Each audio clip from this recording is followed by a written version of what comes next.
ସମସ୍ତଙ୍କୁ ନମସ୍କାର। ଷଷ୍ଠ ଶ୍ରେଣୀ ଭୂଗୋଳର ଭୂଗୋଳକ ଅକ୍ଷାଂଶ ଓ ଦ୍ରାଘିମା ବିଷୟର ଭାଗ 3କୁ ସମସ୍ତଙ୍କୁ ସ୍ୱାଗତ କରୁଛି। ଆଜିର ଆମର ଏହି ଦିବସର ଶିକ୍ଷଣ ଉଦ୍ଦେଶ୍ୟ ରହିଛି ତୁମେମାନେ ଭୂଗୋଳକରେ ଦ୍ରାଘିମା ରେଖା ଗୁଡ଼ିକୁ ଦର୍ଶାଇ ପାରିବ ଓ ଦ୍ରାଘିମା ରେଖା ସହାୟତାରେ ସମୟ ମଧ୍ୟ ନିରୂପଣ କରିପାରିବ। ତେବେ ଆସ ଆମେ ଆଜିର ଏହି ଅଧ୍ୟାୟଟିକୁ ପଢ଼ିବା। ଆଚ୍ଛା ପିଲାମାନେ, କହିଲ ଦେଖି, ଭୂପୃଷ୍ଠରେ ଆମର ଅକ୍ଷାଂଶ ରେଖା ଟଣା ଯାଇଛି, ଯେଉଁଥିରୁ ଆମେ ଗୋଟେ ସ୍ଥାନର ଅବସ୍ଥା ଜାଣିପାରୁଛେ। ତାହେଲେ ଆମର ଦ୍ରାଘିମା ରେଖାର ଆବଶ୍ୟକତା କାହିଁକି ପଡ଼ିଲା? କାରଣ ଅକ୍ଷାଂଶ ରେଖା ଗୁଡ଼ିକ ଆମର କ'ଣ କରାଯାଇଛି ନା ବୃତ୍ତାକାରରେ ଟଣା ଯାଇଛି। ଯେହେତୁ ବୃତ୍ତାକାରରେ ଟଣା ଯାଇଛି, ଗୋଟିଏ ରେଖା ଉପରେ ଅନେକ ଗୁଡ଼ିଏ ସହର ବା ଦେଶ ଅବସ୍ଥିତ ଅଛି। ଯେପରିକି 20 ଡିଗ୍ରୀ ଉତ୍ତର ଅକ୍ଷାଂଶରେ ମାଳି, ଆଲଜେରିଆ, ଭାରତ, ସାଉଦି ଆରବ ଆଦି ଦେଶ ରହିଛି। ତେଣୁ ମୁଁ ଯଦି କହିବି 20 ଡିଗ୍ରୀ ଅକ୍ଷାଂଶରେ ଥିବା ଦେଶ, ଆମେ ଜାଣିପାରିବା କି କେଉଁ ଦେଶ ବୋଲି? ଜାଣିପାରିବା ନାହିଁ। ତେଣୁ ସେଥିପାଇଁ ଅକ୍ଷାଂଶ ସହିତ ଆଉ ଗୋଟିଏ ରେଖାର ଆବଶ୍ୟକତା ପଡ଼ିଲା, ଯାହାକି ଲମ୍ବ ଭାବରେ ଅକ୍ଷାଂଶକୁ ଛେଦ କରିବ। ତାହେଲେ ଛେଦ କଲେ କ'ଣ ହବ ନା ଗୋଟେ ବିନ୍ଦୁ ସୃଷ୍ଟି ହବ। ଆମେ ସେଇ ବିନ୍ଦୁ ଅନୁସାରେ ଆମେ କହିପାରିବା ଏତିକି ଡିଗ୍ରୀ ଅକ୍ଷାଂଶ, ଏତିକି ଡିଗ୍ରୀ ଦ୍ରାଘିମା ରେଖାର ଅବସ୍ଥିତ ସ୍ଥାନ ପୁରା ପର୍ଟିକୁଲାରଲି ଆମେ ଜାଣିପାରିବା। ସେଥିପାଇଁ ଏ ଯେଉଁ ଅର୍ଦ୍ଧବୃତ୍ତାକାର ରେଖା ଗୁଡ଼ିକ ଆମର ଉତ୍ତର ଦକ୍ଷିଣ ଦିଗରେ ଉତ୍ତର ମେରୁ ଓ ଦକ୍ଷିଣ ମେରୁକୁ ସଂଯୋଗ କରୁଛି, ତାହାକୁ ଆମେ ମଧ୍ୟଦିନ ରେଖା ବା ଦ୍ରାଘିମା ରେଖା ବୋଲି କହିବା। ବୁଝିପାରିଲ ସମସ୍ତେ? ଦ୍ରାଘିମା କ'ଣ? ଉତ୍ତର ମେରୁ ଆଉ ଦକ୍ଷିଣ ମେରୁକୁ ସଂଯୋଗ କରୁଥିବା ଅର୍ଦ୍ଧବୃତ୍ତାକାର ରେଖା। ତାହେଲେ ଏଇ ଯୋଉ ଦ୍ରାଘିମା ରେଖା ଗୁଡ଼ିକ ରହୁଛି, ତାର ଉତ୍ତର ଓ ଦକ୍ଷିଣ ମେରୁକୁ ସଂଯୋଗ କରୁଥିବା ଅର୍ଦ୍ଧବୃତ୍ତ ଉପରେ ଅବସ୍ଥିତ ସମସ୍ତ ସ୍ଥାନରେ ଏକା ସମୟରେ ମଧ୍ୟାହ୍ନ ହୋଇଥାଏ। ସେଥିପାଇଁ ଏହାକୁ ଆମେ ମଧ୍ୟ ଦିନ ରେଖା ବୋଲି କହିଥାଉ। ହେଲା?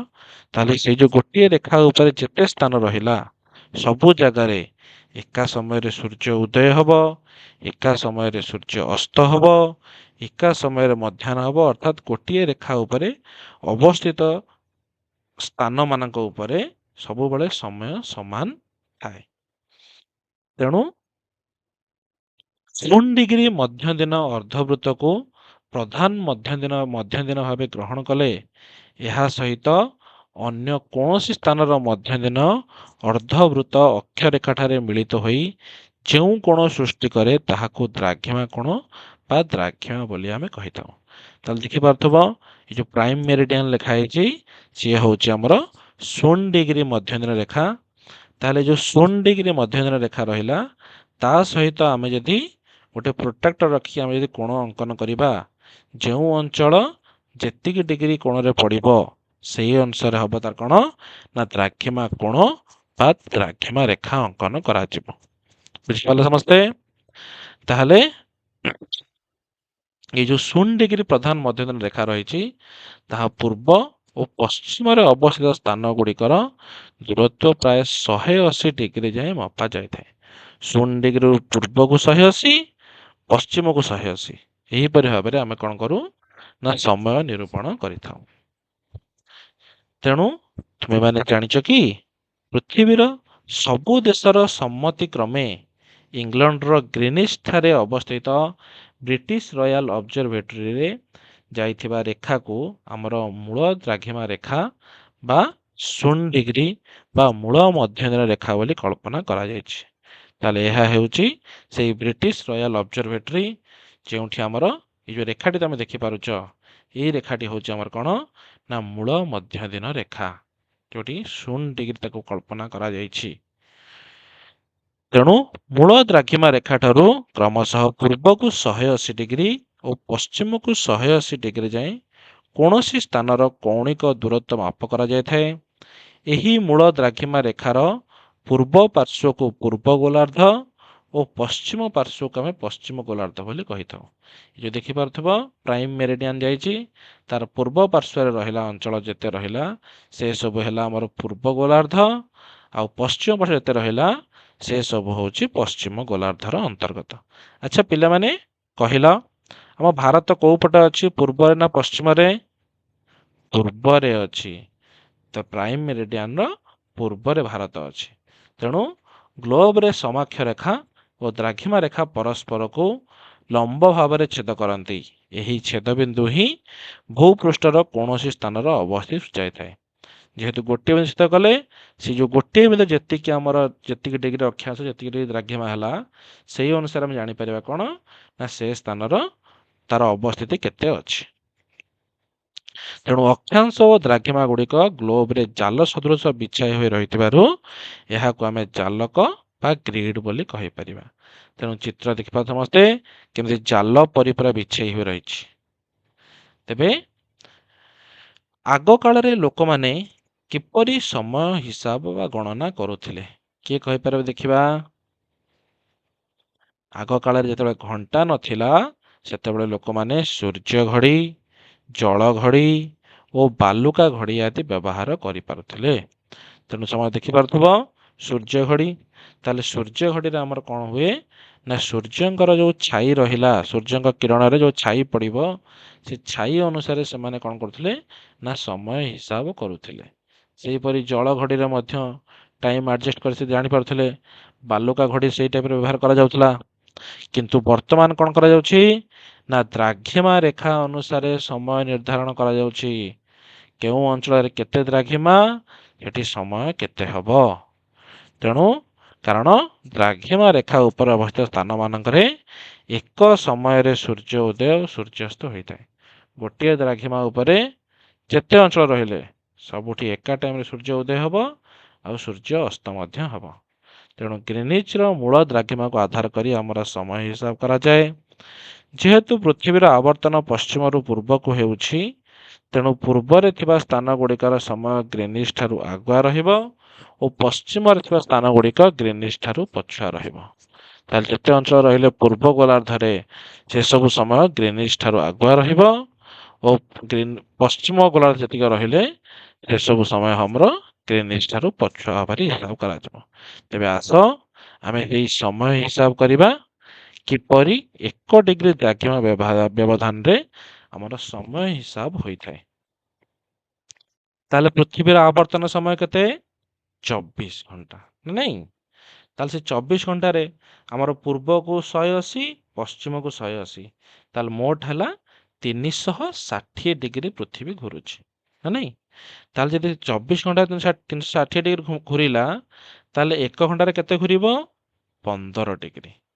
ତାହେଲେ 1 ଡିଗ୍ରୀ ବୁଲିବା ପାଇଁ କେତେ ସମୟ ଲାଗିବ ନା 4 ମିନିଟ୍ ସମୟ ଲାଗିବ। ଅର୍ଥାତ୍ 1 ଡିଗ୍ରୀ ଦ୍ରାଘିମା ବ୍ୟବଧାନ ରହିଲେ ସେଠି ଆମର କ'ଣ ହେବ ନା 4 ମିନିଟ୍ର ସମୟ ବ୍ୟବଧାନ ହେବ। ତେଣୁ ଗ୍ରୀନିଚ୍ର ପଶ୍ଚିମରେ 1 ଡିଗ୍ରୀ ଦ୍ରାଘିମା ଉପରେ 4 ମିନିଟ୍ ସମୟ ପଛୁଆ ଥିବାବେଳେ ପୂର୍ବରେ 4 ମିନିଟ୍ ଆଗୁଆ ରହିବ। ଯେମିତି ଧର ଗ୍ରୀନିଚ୍ରେ ଦିନ 12ଟା ହେଇଛି, ତାହେଲେ ପୂର୍ବକୁ ଯେତେବେଳେ 1 ଡିଗ୍ରୀ ଦ୍ରାଘିମା ଆସିବ ସେଠି ଆମର ହେଇଯିବ 12ଟା 4। ପଶ୍ଚିମକୁ ଯଦି 1 ଡିଗ୍ରୀ ପଳେଇଲ ତାହେଲେ ହେଇଯିବ କେତେ? 11ଟା 56। ବୁଝିପାରିଲେ ସମସ୍ତେ? ଏହି ପ୍ରକାର ଆମର ସମୟ ହିସାବ କରାଯାଏ। ତେଣୁ ଗ୍ରୀନିଚ୍ ଦେଇ ଯାଇଥିବା ମୂଳ ଦ୍ରାଘିମା ରେଖାକୁ ର ସମୟକୁ ଆମେ କ'ଣ କରିଛେ ନା ଗ୍ରୀନିଚ୍ ପ୍ରମାଣ ସମୟ ବା GMT ବୋଲି ହିସାବ କରାଯାଇଛି। ଆଚ୍ଛା ପିଲାମାନେ କହିଲ ଦେଖି, ଗୋଟିଏ ଦେଶରେ ଆମେ କିପରି ସମୟ ନିର୍ଦ୍ଧାରଣ କରିବା?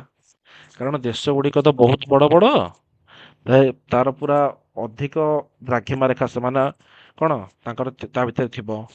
ତେଣୁ ଏତେ ଗୁଡ଼ା ଦ୍ରାଘିମା ରେଖା ପାଇଁ ଆମେ କ'ଣ ଏତେ ଗୁଡ଼ିଏ ସମୟ ନେବା ନାହିଁ। କାରଣ ଯଦି ଆମେ ଏତେ ଗୁଡ଼ିଏ ସମୟ ରେଖା ନେବା, ତାହେଲେ ସେ ଅଞ୍ଚଳରେ ଆମର ବାଣିଜ୍ୟ ବ୍ୟବସାୟ ଗମନାଗମନରେ ମଧ୍ୟ ବହୁତ ଅସୁବିଧା ହେବ। ଆମ ଓଡ଼ିଶାରେ ଯେଉଁ ସମୟ ହେବ, କେରଳରେ ସେ ସମୟ ହେବନି, ଅରୁଣାଚଳ ପ୍ରଦେଶ ଅଲଗା ସମୟ ହେବ, ଗୁଜୁରାଟରେ ଅଲଗା ସମୟ ହେବ। ଫଳରେ ଯାତାୟାତଠୁ ଆରମ୍ଭ କରି ବାଣିଜ୍ୟ ବ୍ୟବସାୟ ଗମନାଗମନ ସବୁ ବାଧାପ୍ରାପ୍ତ ହେବ। ସେଥିପାଇଁ କ'ଣ କରାଯାଇଛି ନା ପ୍ରତ୍ୟେକ ଦେଶ ଯେମିତି ଆମର ଗ୍ରୀନିଚ୍ ମିନ୍ ଟାଇମ୍ GMT ରଖାଯାଇଛି, ସେମିତି ପ୍ରତ୍ୟେକ ଦେଶ ସେମାନଙ୍କ ଦେଶର ମଧ୍ୟ ଭାଗରେ ଯାଇଥିବା ରେଖାକୁ ନେଇ ସେମାନେ ନିଜ ଦେଶ ପାଇଁ ପ୍ରମାଣ ସମୟ ଗ୍ରହଣ କରିଛନ୍ତି। ତେଣୁ ଆମ ଭାରତର ଯେଉଁ ବିସ୍ତୃତି ରହୁଛି ତାହା 68 ପୂର୍ବ ଦ୍ରାଘିମାରୁ 97 ପୂର୍ବ ଦ୍ରାଘିମା ଯାଏଁ ବିସ୍ତୃତ ଅଛି। ତେଣୁ ତାର ଠିକ୍ ମଝିରେ ଯେଉଁ ହେଉଛି ଆମର ଆହ୍ଲାବାଦ ବା ପ୍ରୟାଗରାଜ ସହର ଦେଇ ଯାଇଥିବା 82°30' ପୂର୍ବ ଦ୍ରାଘିମାରେ ଅବସ୍ଥିତ ସ୍ଥାନ ବା ପ୍ରୟାଗରାଜର ବା ଆହ୍ଲାବାଦ ସହରର ସମୟକୁ ଆମ ଭାରତର ପ୍ରମାଣ ସମୟ ରୂପେ ଗ୍ରହଣ କରାଯାଇଛି। ଚିତ୍ର ଦେଖିପାରୁଥିବେ ସମସ୍ତେ। ତେବେ ଏବେ ଆସ ଜାଣିବା ଆନ୍ତର୍ଜାତିକ ତାରିଖ ରେଖା। ଆଚ୍ଛା ପିଲାମାନେ, ଯେତେବେଳେ ଆମେ ପୂର୍ବକୁ 180 ଯାଉଛେ, ଯୋଉଠି ପହଞ୍ଚିବା ପଶ୍ଚିମରୁ 180 ଗଲେ ଏଇଠି ପହଞ୍ଚିବା ନା ନାହିଁ? ହଁ, ତାର ମତେ ଏବେ କହିଲା ସେଠି ସମୟ କେତେ ହବ? ସେଠି ମୁଁ ସମୟ କୋଉ ହିସାବରେ ନେବି? ତେଣୁକରି ସେ ଅଞ୍ଚଳ ଯୋଉ ସମୟକୁ ଆମର ସେଇ ଲାଇନକୁ କ'ଣ କରାଯାଇଛି ନା ଆନ୍ତର୍ଜାତିକ ତାରିଖ ରେଖା ବୋଲି କୁହାଯାଇଛି। କାହିଁକି କୁହାଯାଇଛି ଦେଖ, ନା ମୂଳ ଦ୍ରାଘିମା ରେଖା ଓ 180 ଦ୍ରାଘିମା ରେଖା ମଧ୍ୟରେ ସମୟ ବ୍ୟବଧାନ 12 ଘଣ୍ଟା ହୋଇଥାଏ। ତାହେଲେ ଯଦି 1 ଡିଗ୍ରୀକୁ 4 ମିନିଟ୍ ହେଲା, ତାହେଲେ ସେହି ହିସାବରେ ଆମେ ଗଲେ 180° ପହଞ୍ଚିଲା ବେଳକୁ ଆମର ସମୟ ହେଇଯାଇଥିବ କେତେ ନା 12 ଘଣ୍ଟା। ତେଣୁ ଯଦି ଆମେ ମୂଳ ଦ୍ରାଘିମା ରେଖାରୁ ପୂର୍ବକୁ 12 ଘଣ୍ଟା ଆଗେଇବା 180 ଯାଏଁ ପହଞ୍ଚିବ। ଯଦି ପଶ୍ଚିମକୁ 180° ଆସିବ, ତାହେଲେ 12 ଘଣ୍ଟା ମଧ୍ୟ ସମୟ କ'ଣ ହେଇଯିବ? ପଛେଇ ଯିବ। ତେଣୁ ମୂଳ ଦ୍ରାଘିମା ରେଖାରେ ସୋମବାର ସକାଳ 7ଟା ଯଦି ହେଇଥିବ, ତେବେ 180° ପୂର୍ବ ଦ୍ରାଘିମାରେ ସୋମବାର ସନ୍ଧ୍ୟା 7 ହେଇଯିବ, 12 ଘଣ୍ଟା ଆଗକୁ ପଳେଇବ। କିନ୍ତୁ 180 ପଶ୍ଚିମ ଦ୍ରାଘିମାରେ ପହଞ୍ଚିଲା ବେଳକୁ ରବିବାର ସନ୍ଧ୍ୟା 7ଟା ହେଇଥିବ, ପଛକୁ 12 ଘଣ୍ଟା ସିଏ ପଳେଇଥିବ। ତେଣୁ ଏଥିପାଇଁ କ'ଣ କରାଯାଇଛି, ତେଣୁ ଯଦି ଜଣେ ଜାହାଜ ନେଇ ସନ୍ଧ୍ୟା 7ଟାରେ ଆମର କ'ଣ କରିବ ନା ପଶ୍ଚିମରୁ ପୂର୍ବକୁ ଗତି କରିବ, ତାହେଲେ ଯଦି ସେ ଗତି କରି କ'ଣ କରିବ ନା 180° ଦ୍ରାଘିମା ରେଖାକୁ ଅତିକ୍ରମ କରିନେବ, ତେବେ ସେ ତାର ସମୟ ଓ ତାରିଖ ବଦଳାଇ ସୋମବାର ସନ୍ଧ୍ୟା 7ଟା କରିବ। ଅର୍ଥାତ୍ 24 ଘଣ୍ଟା ତାକୁ ଆଗୁଆ କରିବାକୁ ପଡ଼ିବ। ସେଥିପାଇଁ ଏହି ରେଖାକୁ ଆମର କ'ଣ କରାଯାଇଛି ନା ଆନ୍ତର୍ଜାତିକ ତାରିଖ ରେଖା ବୋଲି କୁହାଯାଏ। ତେଣୁ ଏଇ ଯେଉଁ ସମୟ ହିସାବର ତାରତମ୍ୟ ନ ହେବା ପାଇଁ ସେଥିପାଇଁ କ'ଣ କରାଯାଇଛି, ଏହାକୁ କୌଣସି ସ୍ଥଳଭାଗ ଉପରେ ନ ପକାଇ ଆମର କେବଳ ସାଗର ଉପରେ ବା ମହାସାଗର ଉପରେ ପକାଯାଇଛି।